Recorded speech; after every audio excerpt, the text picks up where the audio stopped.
All right, guys, we are now into the last part of the house walkthrough series here. And right now I'm going to be going over all of the technical things and the controls for the house. So this will probably be the most technical video out of them. And so if this stuff doesn't interest you, feel free to skip it.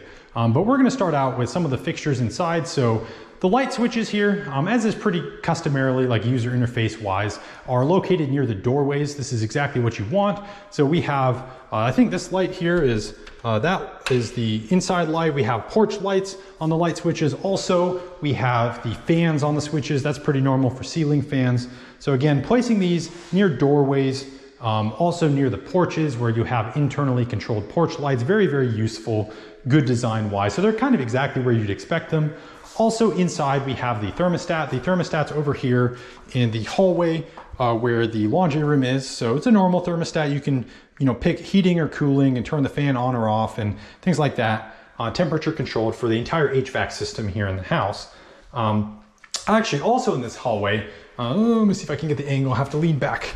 This right here is the main air vent for the house. And so this air vent is where you change out the air filter, which you're actually supposed to do every 30 days. That's what the builder said, just for, buy the cheapest filters you can find. Of course you have these smaller, these are the ventilation vents, or no, that's really redundant, ventilation vents. These are the vents for the main HVAC system, but this is the main vent. This is where the air filter is for the air handler. And so that's where I'll be changing out the air filters over time.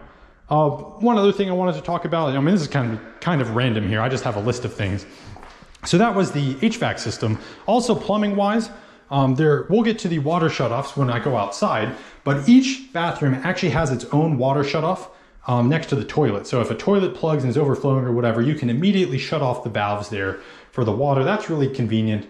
The master bathroom and actually the laundry room, this bathroom does not have a ground fault interrupt on the outlet there. You can see no ground fault interrupt. I guess they just figure it's not right next to the sink, so it's okay. But the laundry room, I'll go there in a second. The laundry room has a ground fault interrupt next to the washer hookups. So ground fault interrupt there, you have the normal reset button. So test, reset, after you've tripped the breaker in there. So go over to the bathroom and also a ground fault interrupt in the master bathroom here. So these are pretty normal safety features here so that you prevent any water shorts there. There's also the garbage disposal switch here in the kitchen. So kind of not so obvious. It's not actually on a light switch panel. It's actually underneath the sink. So we'll see how well this comes out on the video. But this switch right here, that is the garbage disposal. They actually said that if you want to reset the garbage disposal, so you like jam it or something, well, you can turn it off and on with that switch right there. But you also actually just want to reflip the breaker in the breaker box, which is out in the garage. I'll get to that when I go through the garage stuff.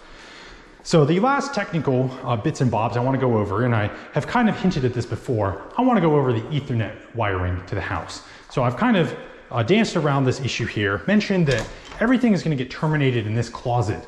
But we have Ethernet cables in all of the rooms, all the Cat5 cable laid, which means that people will be able to have the full internet bandwidth. And I'm probably only going to pay for 150 megabits per second, maybe pay up to a gigabit if I get more people living in the house eventually. But all of that will be terminated right here at this box. And so we'll have the coaxial cable coming out of the wall for the internet connection, as well as 4 Ethernet cables.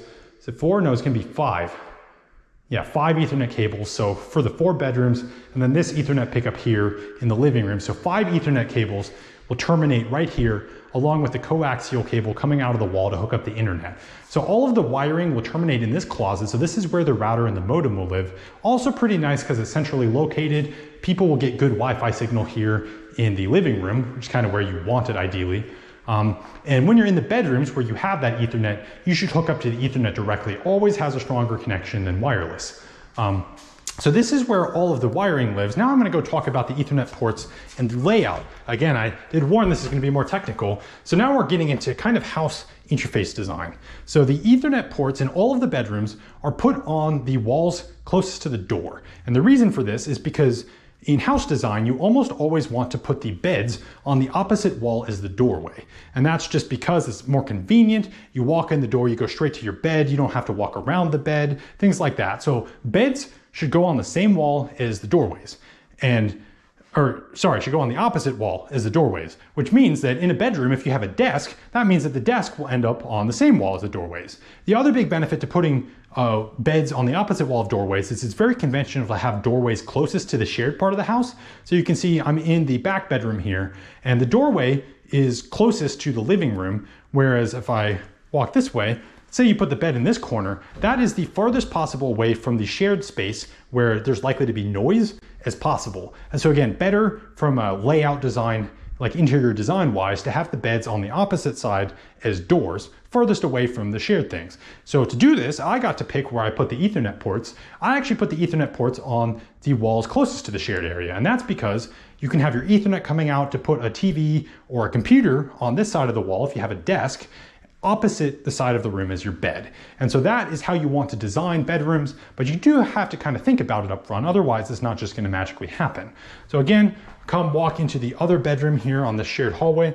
So again, the Ethernet port is towards the shared area on the same side as the door, which means we put the bed on this side in this room, and everything lays itself out very nicely. So I'll go show same thing again for the third bedroom here. Here, Ethernet's going to be on this wall actually, same wall as the door. You might think, well, okay, maybe you put the Ethernet over here, but we're going to put the bed away from the living room, opposite the doorway, just like before. And once more, I'll show you exactly the same thing for the master bedroom. All of this layout design-wise was intentional for the purpose of maximizing kind of like the user experience, if you will, inside the house. So Ethernet port, same wall as the door, opposite the side where the bed will be, which will be on this wall. Now, one thing you say, well, okay, Stephen, so why the heck did you put the Ethernet port up on the mantle? That one is because that's just where it came. I didn't get to pick that one so much. Now, many people would probably stick their TV on this wall. Now, the reason why I'm not going to be doing that is because, well, then you have two windows washing out the TV. That's not nearly as good, like picture-wise. So if I get a TV, and I'm actually planning on getting a projector, it's going to go on the far wall here. And you say, well, okay, that stinks. Now the Ethernet port's on the opposite wall as the TV. Well, I'm not going to get a TV, I'm going to get a projector. With the projector, I'll run the Ethernet cable down, probably snake it down here on the floor, and then have a projector over here, or I might even mount the projector far back over here on this wall. I might even stick the projector on the mantle coming from behind us. So I have several rows of seating here on the floor, and probably the front row will be couches. Then have the projected image on this wall means that you actually want the Ethernet port on the opposite wall as the projection screen. So that's how that port, and I said, I didn't really get to pick that one, but it kind of worked out conveniently for my plans anyway. And so that's how the Ethernet set up, all to go to this closet. All of the ports in the rooms have been thought out so that it kind of maximizes the interior design in terms of where you want to lay out the beds and the desks and things in all the bedrooms. So that is the probably the finish of this walkthrough here. I did mention the smoke detectors as well, I guess. I think we have one in every bedroom. Yeah, smoke detector in every bedroom, and of course by the kitchen. I'll probably get a fire extinguisher at some point. Don't have one right at the moment. Let me see, is there anything else I really need to talk about? No, I don't think so. I mean, the appliances work just how you would expect them to.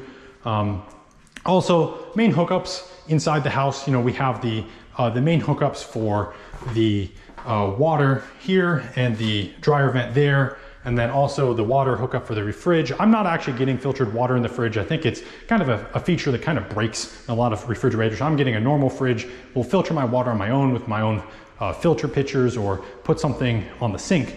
But you know, everything is just as you'd expect it interface wise in the other house, you know, so the power outlets everywhere and the lights everywhere. And then I actually don't have a home security system. I guess that's the other interior thing that I might talk about. Not really planning on getting one. I live in a pretty safe place. Neighborhood is not gated, but I'm just not that worried about it. I mean, like I said, out there, I don't know if you can see that in the window, out there is an elementary school. I'm literally 100 yards away from it. So that's something that maybe I'll spring for eventually if I decide I need to, but not at the moment. So this is going to be the interior part of this. I'm also going to go through a couple other sections to talk about some of the technical things. So I'll pick back up outside.